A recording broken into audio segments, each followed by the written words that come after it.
Have you ever noticed how quickly people can decide who is responsible before anyone has discovered what actually happened?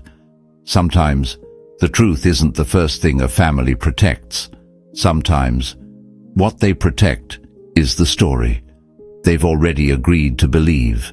Every family, every workplace, every circle of friends eventually tells itself a story. Someone becomes the responsible one. Someone becomes the successful one. Someone becomes the peacemaker. And sometimes, without ever volunteering, someone quietly becomes the one everyone blames. Carl Jung spent much of his life studying the hidden parts of human nature. He understood something that many of us discover only after years of pain. People do not always see who you are. Sometimes they see what they need you to become. So the rest of the story continues making sense. And perhaps that is why some of the kindest people spend half their lives apologizing for things they never truly caused. But here's the question that changed everything for me. Was I truly the problem, or had I simply become the easiest person to blame? The answer forced me to see my entire life differently.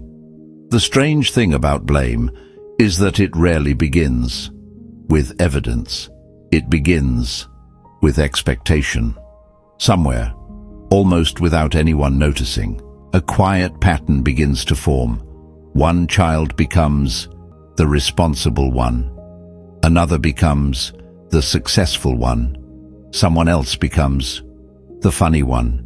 And then someone quietly becomes the difficult one.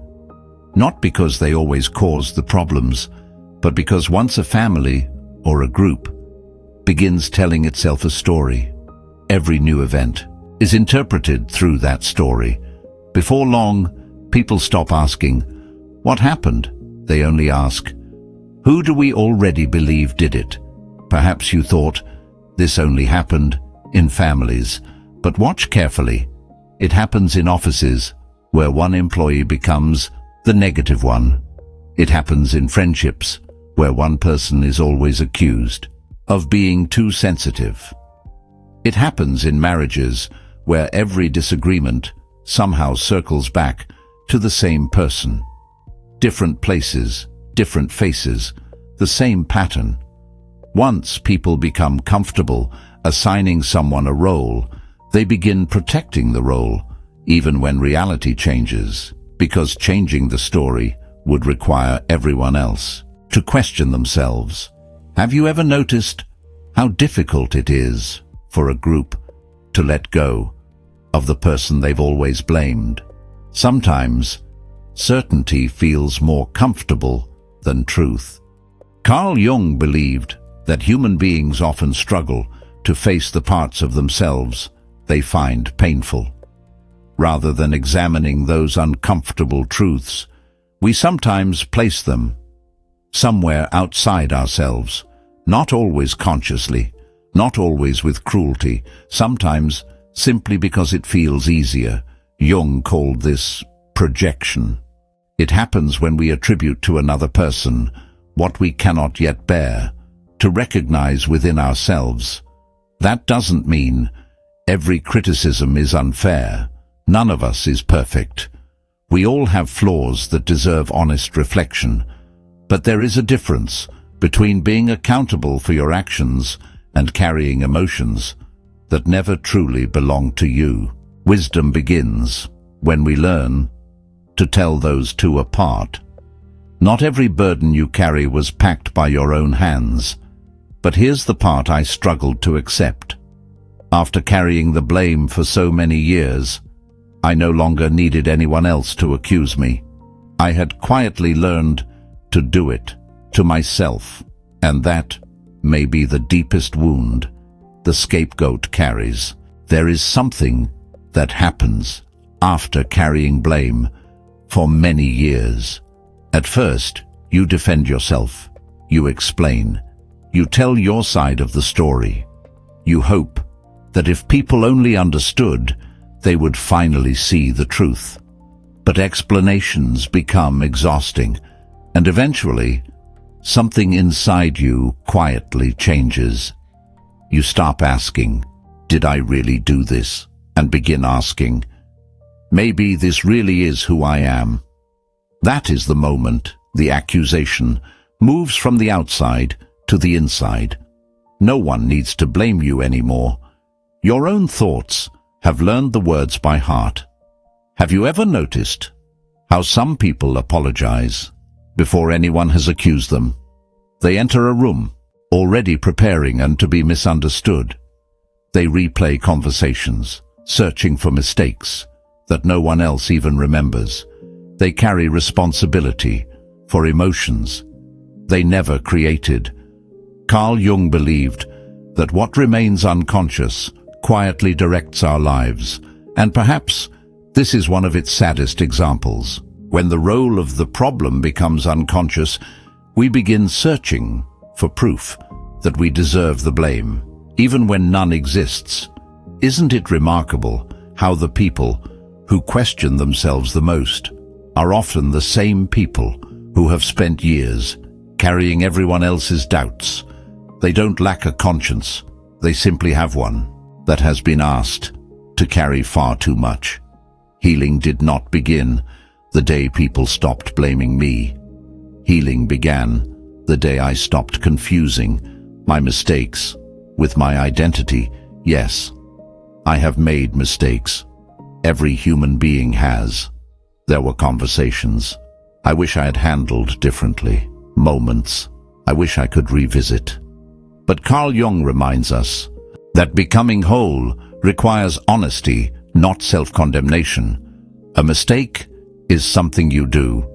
It is not the person you are. The moment those two become separated, shame begins losing its power. You cannot heal while treating every mistake as evidence that you were the mistake. But there was one final lesson I had to learn. Some people needed me to remain the problem, because if I wasn't, they would have to face parts of themselves they had spent years avoiding. And that realization changed every relationship in my life. One of the hardest lessons I have ever learned arrived quietly. Not everyone wants the truth. Sometimes people only want the version of the story that allows them to remain comfortable. I spent years gathering evidence, replaying conversations, explaining my intentions, hoping that one more explanation would finally change their minds. But some stories survive because they are useful, not because they are true. And there comes a moment when healing asks a different question. Not, how do I convince them? But, why have I given them the authority to decide who I am? Forgiveness may be one of the most misunderstood words in the human experience. It is not pretending the wound never happened. It is not inviting the same pain back into your life. Sometimes, forgiveness is simply this: refusing to carry a role that someone else wrote for you. The scapegoat, the disappointment, the difficult one. Those may have been the names you were given, but they never had to become your identity. Carl Jung believed that wholeness begins when we stop identifying with only one small part of who we are. You were always more than the role you inherited. Think about an actor who has played the same character for 20 years. Eventually, the audience forgets the performance. They begin believing that is who the actor really is. Sometimes, families do the same thing. Sometimes, we do it to ourselves. There was a time when I believed my peace depended on everyone finally admitting they had been wrong about me. I waited for apologies, for recognition, for someone to say, "We misunderstood you." But the years passed, and I slowly realized some apologies never arrive. Not because healing is impossible, but because not everyone is ready to rewrite the story they've believed for years. And then something unexpected happened. I stopped waiting. Not because I stopped caring, but because my life had finally become too valuable to remain paused for someone else's understanding. That was the day I quietly stepped out of the role I had carried for far too long. The day you stop defending a false identity is the day your real life finally begins. And then I understood the final truth. The vase was never the real story. The real story was the person everyone forgot to see while they were arguing about the broken pieces. And perhaps that person was you. Looking back now, I understand something that once felt impossible to accept. There are people who may never see you differently, not because you failed to explain yourself, but because changing their opinion would require them to revisit years of certainty. That kind of honesty asks a great deal of the human heart. Some people find that courage, others never do, and strangely enough, my peace no longer depends on which path they choose, because I finally realized I could spend the rest of my life waiting for someone else's understanding, or I could begin living with my own. I often think about that broken vase. For years, I believed it represented everything that had gone wrong. But one day, I looked at it differently. The vase wasn't the reason I suffered. The suffering came from believing that one broken moment had the authority to define an entire life. Carl Jung believed that wholeness is not the absence of brokenness. It is the willingness to gather every piece and recognize that your value was never lost, simply because life left a few cracks. The cracks were always part of the story. They were never the whole story. Think about your oldest photograph. It captures one moment, one expression, one day. You would never mistake that single photograph for your entire life. So why allow one painful chapter to become your entire identity?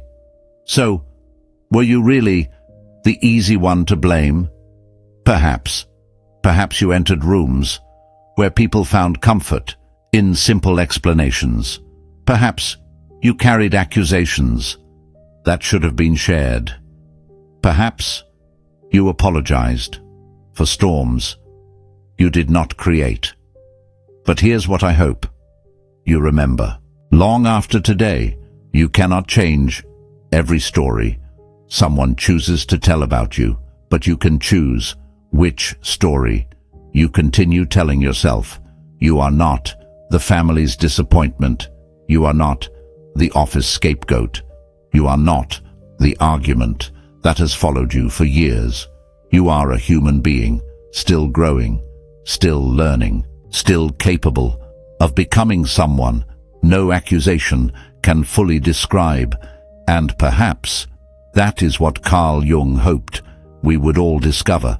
Not a life without wounds, but a life no longer ruled by them. One day, someone may still misunderstand you. Someone may still repeat an old story. Let them. Because while they are remembering who you used to be, you will already be busy becoming who you truly are. And that is a story no one else gets to write. Before you leave, I'd like to ask you something. Have you ever been blamed for something that eventually became part of how you saw yourself? If you could speak to the younger version of yourself, the one who believed every accusation, what would you tell them today? Share your thoughts in the comments. Your words may help someone who has spent years carrying a story that was never truly theirs. And if this film reminded you that your past may explain you, but it does not have to define you. I'd be honored to have you join me for the next journey.